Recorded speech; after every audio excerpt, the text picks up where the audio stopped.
Hey there, I'm Julie Tam, managing broker of LYN Realty in Houston, and you are watching Smarter Real Estate weekly on Wednesdays.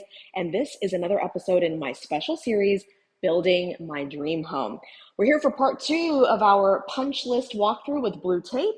And we took you outside last time throughout, around the exterior of the home. And this time we're inside to show you some of the common things that you may overlook and some obvious things that you want to look for when placing blue tape on areas that need correction. So typically you would be doing this when you're building a new home, whether it's custom or it's spec. The builder has already either built the home or in the process of building the home, and you come in sometime during that process. And then when it's time to go to closing, before that is when you'll do this walkthrough so that you can point out everything that's wrong with your home that they need to fix. Now, a lot of times we spot cosmetic things, right? Because we're not professional inspectors, so we don't necessarily know all the codes and the rules and, are these screws the right length or are these stair steps the right height?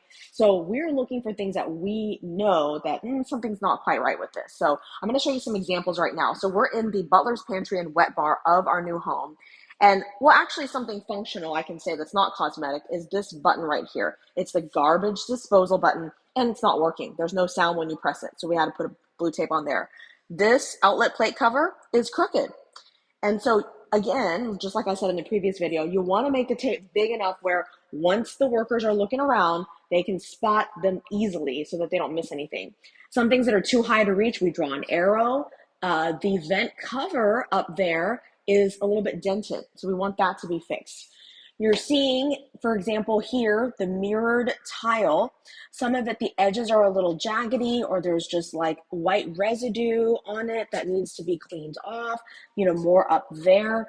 So obviously there could be many spots, right? We're seeing like a lot of little teeny tiny spots, but we don't sit there putting a million pieces of blue tape up everywhere. Typically, we just kind of put it at the largest concentration of spots.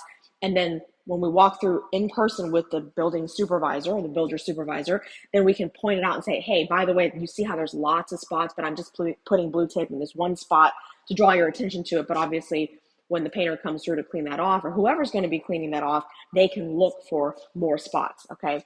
Obviously, the most common thing that people will think of is paint. Blemishes, whether it be scuff marks, dings in the wall, scratches, a little bit of excess paint that's just like crusted on there, for example. So you're going to find things like that. Something that could be a little bit more subtle, when you kind of look around, you may not spot it, but when you really look, you will spot it, is crooked handles. So like, for example, here, this left side is just ever so slightly higher than the right side. That one's not quite as obvious, but some of them are more obvious. On the vent hood here, you can see, I don't know if you can see, but there's like a nail pop, basically something, some sort of screw behind the hood vent cover is popping out a little bit. And so that needs to be smoothed out. Look at this drawer. There's actually a few of these with the same problem. This drawer is actually over to the left beyond this drawer below it. And as you can see over here, yeah, it's not even. This drawer is a little bit more to the left than this drawer. So they need to adjust that and make it right. Sometimes the items are missing. For example, in the trash compartment, we're missing a trash can. So, we just put this blue tape here to be representative of that, okay? And again, you'll see around windows, there's that arrow pointing up. Sometimes there's just excess paint just sticking out over the window frame that they need to scrape off, okay? This Sub-Zero refrigerator that costs 5 figures, the right door is jutting out just a little bit further than the left door. So some of these are going to be a little bit more complex of fixes, and some of them not as complex, more straightforward. I forgot to turn on the breakfast light over there. There we go. We noticed also that the little cradles for the ceiling fan remotes, a couple of them wobble a little bit, okay? Because they just, screw it into the wall. It's not super strong, but some of them don't wobble. So clearly they can make it to where it doesn't wobble. I think this is maybe the first time we're seeing the lighting, the LED strip or tape lighting on these shelves up here on either side of the fireplace. So they're looking really nice. We won't go into every single room, but we will take a look at some of the areas where we have some good examples of things and new areas like this one. The powder room is finished. Not too much blue tape on here because once they put up the wallpaper, oh, hello. then then that covered up any paint blemishes behind it. They actually did not even finish off the paint because we knew that we were going to put up wallpaper, so there was no need to put on a nice coat of paint. But you can see this wallpaper we ordered by York, and it's very nice. I think it was called like Moonlight something, I forgot the name of it, but it really has a magical feel. And even though it's black, this is a great way where you can see how black doesn't necessarily make the room look dark, because there's so much bright lighting in here, and there's the white, little drops of, it's like moonlight cascading down, and it just really, keeps this room bright. We also ordered this mirror, and it's called a Rorschach mirror. So it's actually a very ununiform shape. It's kind of cool. It's not a perfect circle or oval or anything.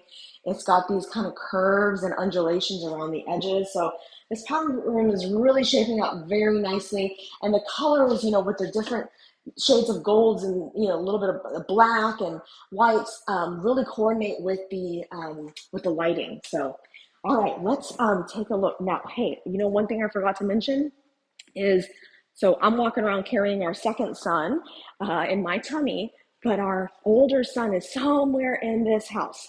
We need to find him. So as we go around looking for this blue tape, we're gonna look for him. As we're walking up, I want to point out with the railing, right? So some of these balusters are just slightly crooked. They should be straight. So we marked those. Plus there's a lot of paint overspray on them. The painters, they protect things. They'll cover up stuff, but sometimes you'll still get paint or people's dirty hands they might happen to touch or whatnot. Hey, and remember, we did a previous video about staining the staircase. So I don't want to forget to mention which stain we ended up going with. It was the top step. I just thought of this spontaneously, so I'm hoping I'm remembering correctly. Sakib, you correct me if I'm wrong. I think it was the top step, and it was the second from the left. I hope that's right. Uh-oh. We found him. He's in his own room. We'll go catch up with you in a little bit. Okay, so what they did was actually they bleached the wood underneath to try to get rid of some of that pink hue, and then they stained it. And so I think it actually turned out really nicely. It does blend very nicely. These are the hardwood solid oak steps that are installed raw and stained here. And then to match, okay, hold on, Shay Shay. To match these are not solid wood, they are real wood, these individual planks of engineered wood. Okay, so let's quickly make our rounds around this house before we go and let's see Shay. Okay, here's an interesting one. The mirror in the middle, it actually sticks out just a little bit more than the ones on the side. Okay, so there's 3 panels here in the game room. Not sure if that's something they can fix, but good to just point it out so that they can take a look at it. It's not a huge deal. I mean, how many people are going to sit there doing like this and, analyzing and feeling the mirror? But obviously we're trying to achieve perfection if possible, but it's not always possible. The reason why that might be doing that is because even walls, they're not perfectly smooth and straight, okay? So that's why sometimes things will stick out a little bit. That's also why when you get your window treatments ordered to be installed, you have to measure at 3 places, the top, middle, and the bottom of the window, because even though it looks straight, that window frame, around, the wood, casing, it's not perfectly straight. Okay, I'm getting dizzy. And so, yes, that just shows you that even all these straight lines that look straight, they're not perfectly straight. So we want to make sure that we understand that and that a house really cannot be perfect. Okay, let's come into the guest/playroom suite. We can see in here. So some things, we have sheetrock imperfections here. There's blue tape on the shower control handle because that is crooked. So you really do need to get inside things. If you're just standing out here, you can't tell. You got to step into the shower, look at things from different angles. You've got to look floor all the way up the walls, the ceilings.